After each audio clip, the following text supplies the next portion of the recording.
I'm Ivy, 28 years old, and if you asked my extended family to describe me, they'd probably say something like the quiet one or the niece who's always working. But I've never made waves. I show up for holidays, bring a bottle of wine, smile through whatever chaos is going on, and leave early. That's been my rhythm for years. It works. Or at least it used to. My uncle Daryl just turned 56.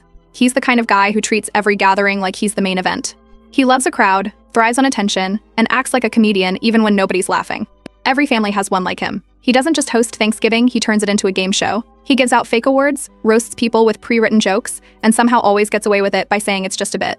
Last year, at Thanksgiving, Daryl decided it'd be funny to read my Bumble profile out loud at the dinner table. I didn't even know he had access to it. I still don't. His daughter Felicia, who's 25 and constantly filming everything, had found it somehow. She recorded the whole thing and uploaded it to TikTok. I didn't find out until a coworker asked me if I meant to go viral. I kept it together in the moment, but the second I got home, I texted Daryl to ask him to take the video down. He left me on read. Then he replied an hour later with lighten up and a laughing emoji. I blocked Felicia. I muted most of my family. Quietly, I started distancing myself. No fight, no drama, just space. Daryl's birthday was coming up, and I already told my mother I wouldn't be going. She asked once, didn't push. I think she could tell there was a line I didn't want crossed again. Then, 2 days before the party, Daryl called me. I figured it was going to be a quick guilt trip or some last-minute pressure, but I answered anyway. First thing I asked was, are you on speaker? He chuckled. No, go ahead. Just you and me. I believed him. So I told him, calmly and directly, why I wouldn't be attending. I said I didn't appreciate being made fun of last year, that I felt humiliated, and not just because of the dinner. That video had nearly gotten me pulled into a formal HR conversation at work because it got back to a client. I told him I didn't want to be in an environment where people don't respect boundaries. I got halfway through the sentence when I heard a second voice, then laughter, then someone clinking a glass and shouting, tell her she's dramatic. It wasn't speakerphone, it was a microphone. He had me piped through the whole party's PA system. Apparently his birthday brunch had already started, around 40 people, family and friends, all listening in while I thought I was having a private conversation. I ended the call without saying anything else. An hour later, my phone started blowing up. Texts from numbers I hadn't saved in years. Distant cousins, old neighbors, even a girl I used to babysit. What was that call about? Did you know we were listening? You really hate your family that much? I ignored every single one. Then came the voicemails. One from Felicia, all giggles, saying you actually made it more fun this year, so thanks for the content. One from my Aunt Laura, saying I embarrassed Daryl on his birthday and should apologize for ruining the vibe. One from my dad, surprisingly quiet, just saying, we'll talk later. I blocked Felicia again. She must have used a different number or made a new account. I didn't respond to anyone else. Not because I didn't have anything to say, because I didn't want to be baited into a circus. I knew if I said one word, it'd be screenshotted and passed around. I'd become the entertainment again. 2 days later, someone from work mentioned the call. That's when I realized someone at the party had recorded the entire thing and shared it. Not on TikTok this time, on Facebook, and tagged me. The video was just audio with someone filming the brunch crowd laughing. You could hear my voice clearly. You could hear me trying to speak calmly. You could hear people mocking me while I was mid-sentence. They titled it, Ivy Goes Off, like I had screamed or ranted or something. I emailed the person who uploaded it and asked them to remove it. No response. I reported it. Still up. So I did something I've never done before. I decided to stop being quiet. Wada, but not with them. They already proved they'd never listen to me unless it was on speaker, at a party, with drinks in their hands and phones recording. So I took a different route. And that's where all of this started unraveling. Because if they thought a call ruined a birthday brunch, they had no idea what was coming next. After I ended the call, my phone buzzed nonstop. Most of the messages were from cousins I hadn't seen since I was a teenager. One cousin asked if I'd finally snapped, another said I was making something small into a big drama, and a third just sent a popcorn emoji. My Aunt Rachel sent a long paragraph about how I ruined Daryl's special day and how there are better ways to handle family issues than public tantrums. I blocked her and deleted her number. A few messages stood out. Maddie, a childhood friend who had been to enough of our family events to know how things usually went, sent a one-liner, you really said what we all were thinking. Respect. That was the only message I read twice. Later that night, a cousin I barely knew messaged me to say some people left the brunch early. Apparently, the moment I started talking, a few guests looked uncomfortable, and when it became clear I was unaware I was being broadcasted, people started shifting around. One of the neighbors left halfway through and didn't even stay for cake. Another family friend told Felicia she was disappointed in her for laughing during the call. I wasn't there, but the ripple effect was obvious. My mother called that evening. She didn't scold me. She asked if I was okay. Then she told me Daryl was furious. Not just at me, but at how people were still talking about the call 3 days later. It's at the grocery store, at his gym. Even a coworker mentioned it during a morning meeting. She said he hadn't expected people to side with me. I didn't say much. I thanked her for checking in, and she didn't push. That night, my dad called. He's Daryl's older brother, and usually the one who tries to keep things civil in the family. He sounded tired. He said he wished I had warned him something like this was coming, especially since he was sitting at the table when it happened. I told him I didn't plan anything. Daryl put me on speaker. He made it public. Not me. There was a long pause after that. Then he told me my grandmother wanted to talk. I said no, not now. I needed time. He didn't argue. Felicia tried reaching out the next morning. She texted, guess you're the main character this week, followed by a winking emoji. Then, it's just banter. Don't be mad. I didn't reply. I muted her number and archived the thread. At 11:53 p.m. that night, Daryl sent me a message. I was trying to make peace with you. I wanted to show the family we were cool again. You blew it. I stared at the screen for a while. Then I typed, you blew it, when you didn't listen after I asked to not be on speaker. I hit send. A minute later, I blocked his number. No more chances. The next day, my manager pulled me aside at work. We had a good relationship, so when she asked if I had a moment to talk privately, I didn't panic. We went into a conference room. She said HR had flagged a message that came through the general inbox. Someone had forwarded a video of the brunch speakerphone call. Not the TikTok, it looked like a screen recording from someone's phone. They added a note, is this one of your employees? She might be leaking family business for attention. My manager said HR was obligated to review it, but she personally shut it down. She told them it was clearly a private matter. You're not in trouble, she said, but your family's mess is too loud. She suggested I set some privacy boundaries. Whatever's going on, keep it out of sight. People are nosy. I went home, closed the curtains, and didn't turn on any lights. Just the glow of my laptop. I opened a blank spreadsheet and titled it, People Who No Longer Deserve My Silence. I typed the first name in bold, Daryl, then under that, Felicia, then Rachel. I didn't stop there. I added names I hadn't even thought about in months. People who stood by, laughed, forwarded clips, or reached out only to stir the pot. I organized them into columns, name, relationship, last incident, action taken, notes. It felt clinical, efficient, like I was sorting data, because that's what it was now, patterns, reactions, consequences. The next day, I submitted a request at work to change my phone number on file and asked it to remove my personal email from the company Slack. I didn't explain why. 3 days later, I got an email from a distant cousin who wasn't even at the party. The subject line said, just checking in. The body of the message read, saw the video. Didn't know it was that bad. Let me know if you want to talk. I didn't reply. That weekend, my neighbor across the hall ran into me in the elevator and asked, was it you in the video? She had the decency to look uncomfortable when I didn't answer. By Monday, I had deleted every family contact from my phone, except my parents. I started looking into apartment listings out of state, quiet places, no brunches, no microphones. Because if Daryl wanted to treat me like a show, I was going to make sure he never got another encore. The day after I blocked Daryl's number, he showed up at my apartment. No warning, no message, just him, standing outside my building holding a Baskin-Robbins ice cream cake in one hand and knocking on the glass door with the other. The smirk on his face said everything before he even spoke. He waved at the security camera, then pressed the intercom. I buzzed in and asked what he wanted. He said, thought I'd bring a peace offering. Can we talk? I told him unless that cake had a written apology baked inside, there wasn't going to be a conversation. He laughed like I was joking. Then he tried the usual lines. Let's move past it. It's not that deep. And of course you know I didn't mean anything by it. I hung up and let the building staff deal with him.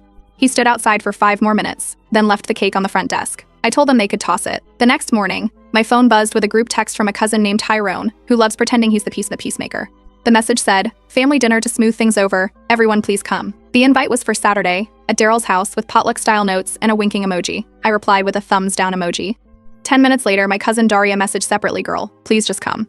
He's trying, okay? I replied, he's trying to save face, not make things right. My mom called a few hours later. She said my grandmother was planning to skip Sunday Mass unless I showed up at the dinner. I didn't raise my voice. I just said, then I hope God understands because I'm not coming. I added that guilt was a tool that stopped working on me years ago. That night, I started a new document. I had the spreadsheet, but this was different. A journal. Every message I got, every call, every sly comment posted on someone's story that I knew was about me, I wrote them all down. It wasn't just venting. It was clarity. It helped me track the pattern of how people were trying to spin the story. 2 days later, during lunch at work, Julian from the tech team told me about a silent retreat he does every month. He said it helped him disconnect from noise, literal and emotional. The moment he mentioned it, something clicked.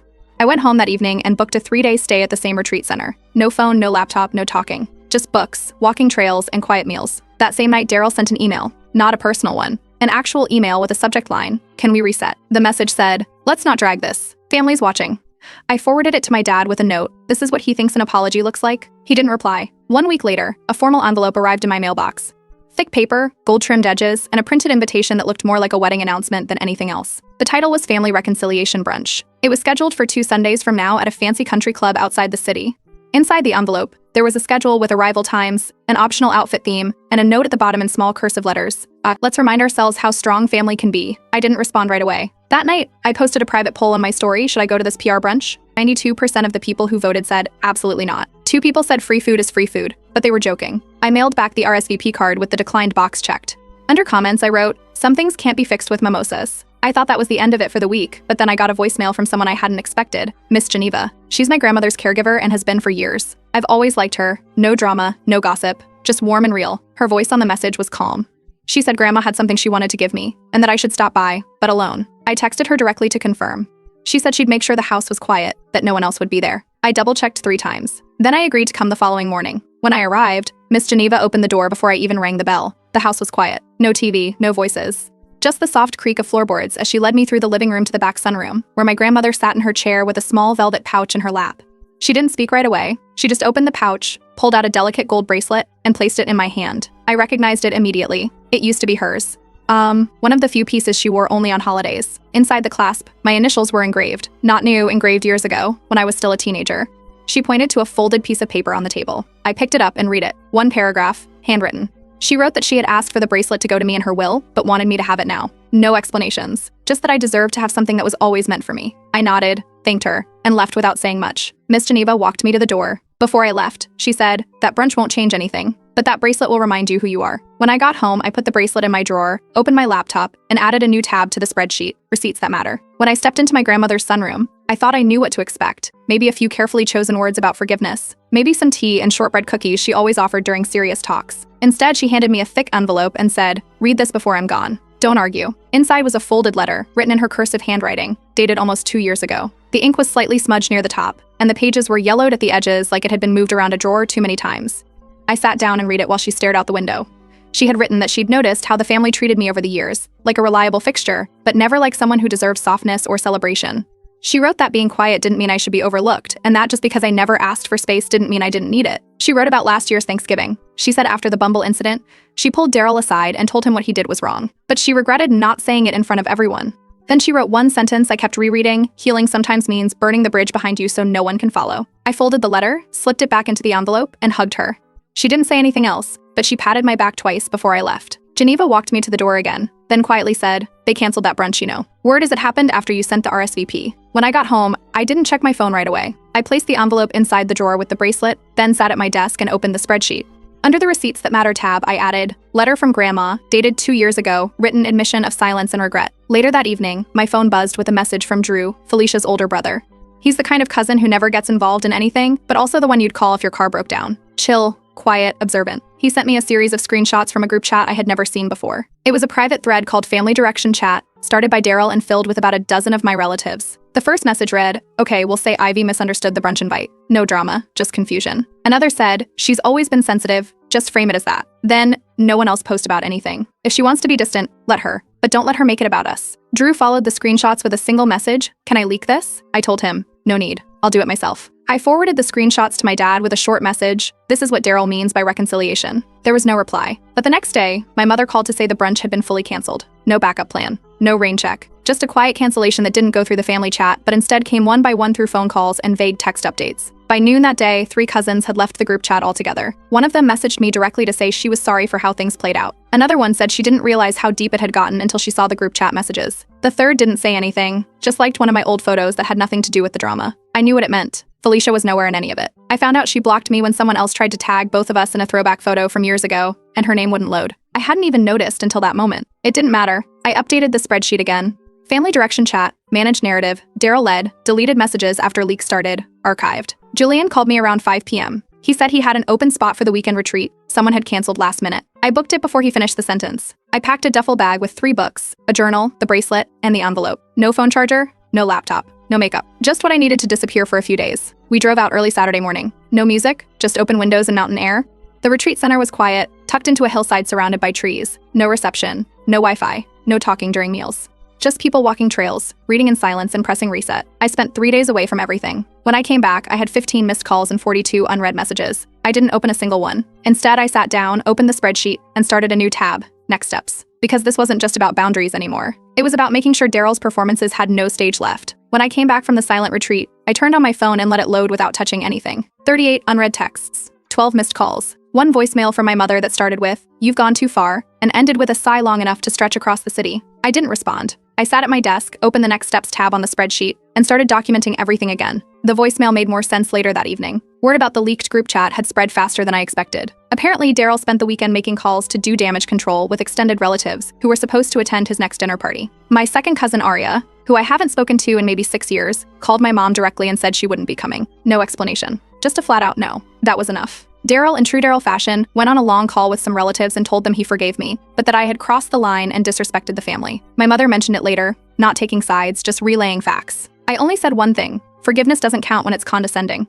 Then I logged out of every family thread I hadn't already exited. Kellen. That same afternoon, I got a surprise email. The sender ran a mid-sized family drama podcast. The subject line, opportunity to respond before the episode airs. The body of the message asked if I wanted to share my side of the story before they dropped an episode about modern family betrayal, featuring my cousin Felicia as a guest. I didn't know whether to laugh or scream. I hadn't spoken to Felicia since she blocked me, and now she was using our family drama to push herself into a podcast feature. I didn't respond. Instead, I requested a full transcript and any audio clips involving my name. Turns out, Felicia had submitted the original TikTok video, the birthday brunch recording, and this was the worst part, edited screenshots from our private messages to enhance the timeline. She presented it as a cautionary tale about what happens when one relative poisons the well. Her voice was in the teaser clip. So was mine, taken straight from that brunch speakerphone call. I contacted the podcast's legal team with a formal cease and desist. I cited unauthorized use of my voice and real name, and I included a folder of digital receipts, the full, unedited versions of our messages, a proof that I had never agreed to be involved, and a record of Felicia's previous post takedown refusals. Within 12 hours, the podcast team responded.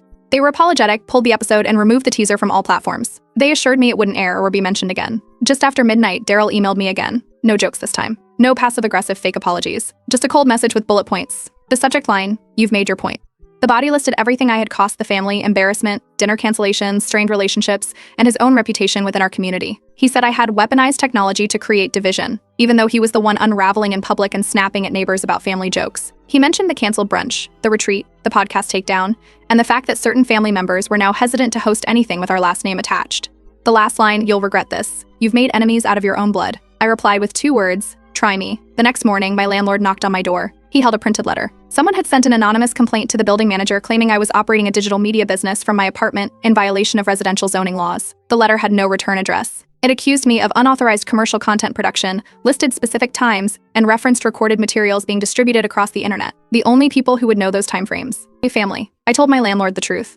I said I was a full-time analyst and had never recorded a single thing from inside the apartment. I showed him my employee badge, my work logs, and even gave him a tour of the unit to show that there was no equipment, no setup, not even a ring light. He believed me. Said he figured it was nonsense, but had to check to cover protocol. I added another entry to the Receipts That Matter tab, anonymous zoning complaint filed to building management, suspected retaliation, timeline overlaps Daryl's email threat. At lunch, I called Julian. I asked if that retreat offered week-long stays. He laughed and said he'd find out. When I got back to my desk, another message was waiting, this time from an unknown number. No name. Just one sentence, "You should learn when to quit." I forwarded it to my lawyer. Then I closed the laptop, made tea, and packed a bag for the weekend. I was done reacting. It was time to start preparing. After the anonymous zoning complaint, I stopped waiting for things to quiet down. I began organizing every detail, calls, messages, emails, even the voicemail from my landlord, into a single file. I wasn't just collecting drama. I was building a timeline. Every incident had a date, time, and cross-reference. I labeled it with one simple title, Escalations. A friend of mine who works in cybersecurity helped me trace the email headers from the zoning complaint.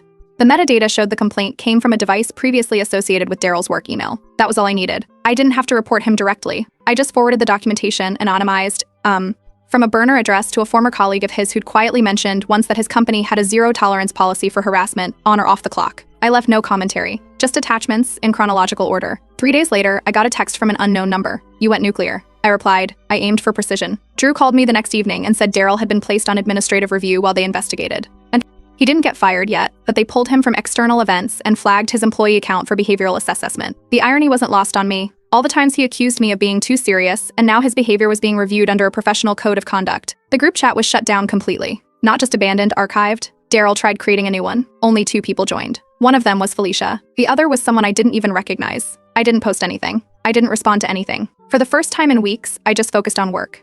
Evenings, I spent time with Julian, helping him redesign his project portfolio, and in return, he helped me build a private blog to publish essays I'd been writing. Not about Daryl. Not about family. Just things that mattered to me. The process was quiet, clean. Then, out of nowhere, I got a message from my dad. It was short. I read Grandma's letter. I didn't know. That was it. No follow-up. No apology. Just acknowledgement. I wrote back, "I didn't either," until she handed it to me. That was the first time in months we had a conversation that didn't feel like tiptoeing over broken glass. After that, a few event invites trickled in. A barbecue hosted by a cousin I hadn't seen in a year.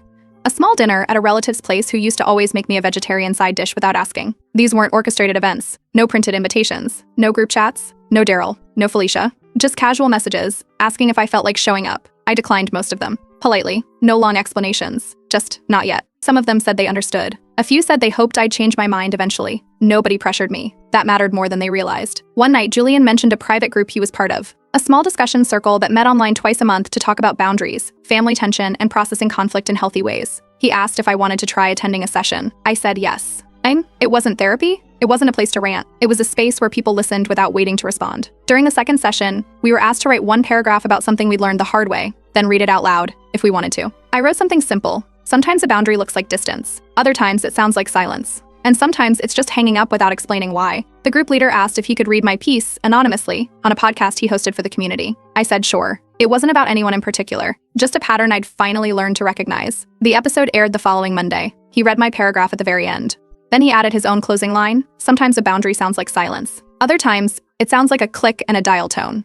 That quote stayed with me. I printed it, cut it out, and taped it under the spreadsheet I kept on my fridge. The one labeled people who no longer deserve my silence. It didn't feel like a grudge list anymore. It felt like a safety net, a reminder that just because someone's family doesn't mean they get a permanent seat at your table. Later that week, Julian and I took a walk through the city and passed a restaurant where Daryl once roasted me over dinner for never being spontaneous. I pointed it out in silence. We kept walking. Nothing needed to be said. A week after the podcast episode aired, Julian mentioned something during lunch.